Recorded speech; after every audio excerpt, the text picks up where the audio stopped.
Yeah, I'm going to try to give you some accurate information here, but like I said, I'm a layman. I've been studying energy medicine for some years, but I'm definitely not, on the top of the field, that's for sure. But let me put it to you this way. This is the Spooky 2 Rife generator, and it's excellent. It comes with the program, and the program's free. The generator cost is very low. Even with the shipping, I think it's 105. You only need a 5 megahertz generator. I think this is the 20. But you only need the 5 to use any program. Now, this puts out up to 20 volts. Now, that's more than enough, actually, for pretty much anything. But in some instances, in using pad mode, contact mode, you actually might want to have more voltage. So, what looks like John White came out, which is the Spooky Boost cable. It's now this looks like, it's a little confusing because I have two remotes laying here and I got some remotes laying here. Actually, it's a Y connection, but it's more than a Y connection. I got to explain this. It's a Y connection that goes to the output 1 and output 2. And this is not just a simple Y connection here. That's a mixer. It's mixing the signals. So what I did was I joined it. I plugged it into the wire that came with the Spooky 2 generator, and it has a couple of alligator clips on the end. And I just used a couple of wires to have alligator clips on them, and I connected them to some cloth pads. Now you can make these, but I got these from Bioelectric a while ago with his DC electrifier, and but these are very handy pads, though. But you can make them. You could just clip these onto some denim cloth and wet it with tap water saline solution to make it electrically conductive. Now, the way to set this, what's going to happen here, see, it's not a simple Y connector. It's actually a mixer. And I don't understand the technology behind it, but what I'm saying is a simple Y connector, if you're putting out, 10 volts and you went through a Y connector, you're still putting out 10 volts. But with this mixer, it can actually quadruple the voltage. And what you have to do is you actually have to click on a setting down here on output 2, inverse sync, when you're using the boost. Now, I also want to warn you about something, because hopefully I'm not making this too complicated, because sometimes when I look at it, I'm like, what the hell? But I'm trying to.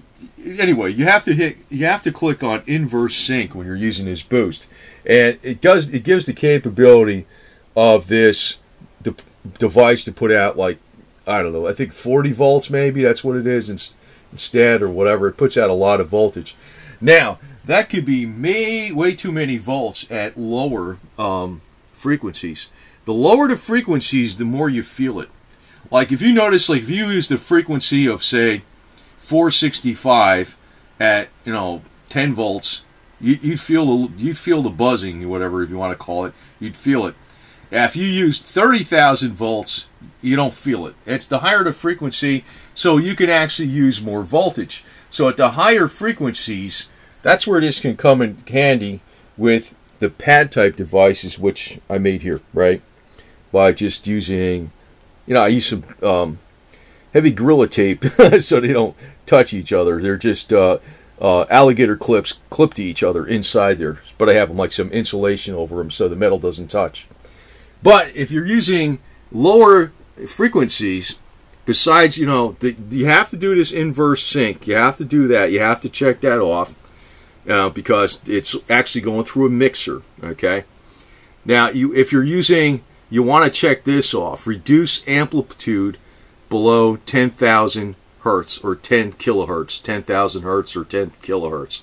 So, because at the lower amplitudes, it's like if you're applying a lot of volts to your skin, it'll zap you pretty good. You don't want to do that. Now, I want to get into something else here, because I was looking at some of the stuff with Royal Rife's original frequencies, and it looks like his program has the Royal Rife original frequencies. Now, to my understanding, there was like a lot of, I'm probably going to comment more on this from what I studied, not in the same video because it'll go way too long. But Royal Rife used sine waves originally. And then there was Philip Hoyland. He used a carrier wave that made sidebands that disguised the Royal Rife waves. Now I understand why this stuff got confusing.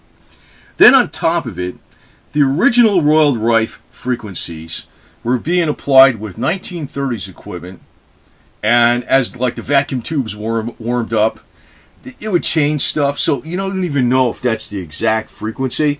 You might want to run a sweep a little bit above that and a little bit, below that. Just sweep through that frequency. Say, allegedly attempting to get B. coli rod form. And to add to the confusion to this, later on, the technician that worked for Royal Rife, John Crane, he didn't use radio waves because he couldn't use it because of the Federal Communications Bureau, whatever you call it.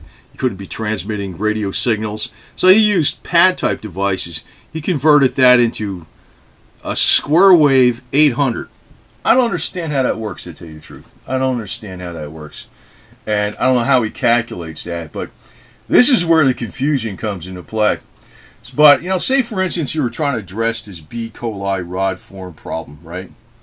And, I'm going to just say no sweep, but say you probably would want to use a sweep or something. Now, say you're using the Spooky Boost, right? You're using a wave mixer, and this is, when you're using 417,000 hertz, it can utilize more voltage, because as the higher the hertz goes up, you can't feel more voltage. You really can't feel the signal at all if it gets up there high. But at low, you want to have this checked off just to be cautious, because if it's lower hertz, it will actually shock you. So, for instance, this would be Rife. From my understanding, is you use sine wave with Rife. Now, pretty much everything else on here, like the consolidated frequency list, this thing, consolidated frequency list, the Vega list, the bio list, the proven list, you're just using square wave. The custom list. Rife, from my understanding, if you're using original Rife frequencies, you're using sine wave. So you would click this on, and you would go ahead and run it. I'm not going to run it right now. You would start it and run it, and it would be putting out more power by using these pads than you can get out of the Spooky generator just using one output. I'm not just saying, like, in other words, by using the boost going through the mixer, and it's essential that you have inverse sync clicked on. Actually, when I clicked the waveform, I unclicked it. I should have, in other words, I did sine wave. I should have said inverse sync here, and then it would have been going correctly. So in other words, you can boost the voltage up here and use the contact method, and it's actually far more voltage by using this Spooky Boost wire, which has a mixer. It's not a simple Y connector. So hopefully I made this clear as mud. But it looks like I begin to understand why this stuff with Rife really got confusing, because first, I'm going to go over, well, I don't know, maybe I'll make a separate video on it or something, because, this is probably not going to be a very, very popular topic, but it's going to be more of a quality topic, because I think a lot of stuff on YouTube is not helping you in a real way. And, even though this can be said to be theoretical and not guaranteed or endorsed by the established medicine, it's actually coming on strong in other parts of the world. Russia, China. Russia's been experimenting with this for a long time, even though the USA had it first with Royal Rife. But, I just want to point out again, like a lot of times these Royal Rife frequencies, they have the original ones. They're listed here. From my understanding, you use sine wave with the Royal Rife frequencies when you're applying them. And the 1930s frequency equipment was not that accurate, so you might be a little suspect on this exact precise frequency and run a sweep. a range like a little bit below this to a little bit higher than this.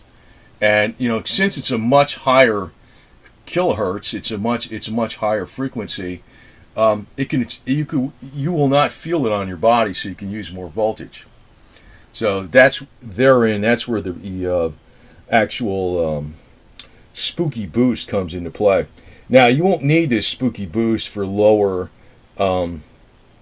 frequencies, like if you're applying 465 or 464 for fungal issues, alleged fungal issues. You're going to have more than enough power without using spooky boost. But this would be coming very handy for higher frequencies that are used in the contact or pad mode. So anyway, just want to put this out here. Probably going to have some questions on this, and hopefully I can answer them. I'm trying to be highly accurate with this because it's not really complicated. And now that I'm really understanding more and more about the history behind this, and I've been reading extensively. But again, when you're using Spooky Boost, make sure you use inverse sync and check off reduce amplitude below 10 kilohertz. I really am. I don't have any financial connection to this spooky device or anything like that. I am like, I just think it's the best damn thing going, and eventually it's going to be more and more useful, even though right now I think there is a lot of merit towards what they call quote unquote energy medicine. So anyway, this device, I forget what this cost. Was it $12 or something? I mean, I was like, wow. This a lot of times with these things that are sold with this technology, I'm talking about this wire here with the mixer in it. It's not a simple wire. I am like flabbergasted by the prices that are being charged. That in itself tells you something. Say, for instance, they're not trying to sell you some high dollar stuff and with a lot of talk behind it. And actually, I am trying to actually get some good information out here on this. And, hopefully it's helpful to people. This may be the wave of the future of medicine, where there's going to be more of an emphasis on energy medicine than pharmaceutical medicine in the future. And, it's like a quote by Tesla that if you really want to understand the universe, think of everything in the terms of frequency and energy, because even matter is energy in itself. It's the bonds between the atoms that make up the molecules. It's the electrons swirling around the atoms. So applying frequencies and energy to matter or to the body, may do what it's supposed to do. But like I said, a lot of this is experimental. But going back to the work of Royal Rife, I think I'd be tending to think that this would work if you're running a sweep like a little bit below this to a little bit above this, because I tend to think Royal Rife's original frequencies are solid. And but it's the only thing that's going to prove that is results. And I'm not running a lab. I don't treat anybody. I'm just experimenting with this myself. So it's just out there in a public forum for educational purposes, I guess, and historical purposes maybe too. But I think it's going to be more than historical. It's probably going to be the wave of the future. I wish the medical community would. Well, I don't know. We'll see. They got to find a way to make money off of this. But actually, what I'm telling you again, I'm repeating. The manufacturer of this device is selling it very cheap. They're not, no high dollar stuff here. So if you want to experiment with energy medicine, this is the way to do it.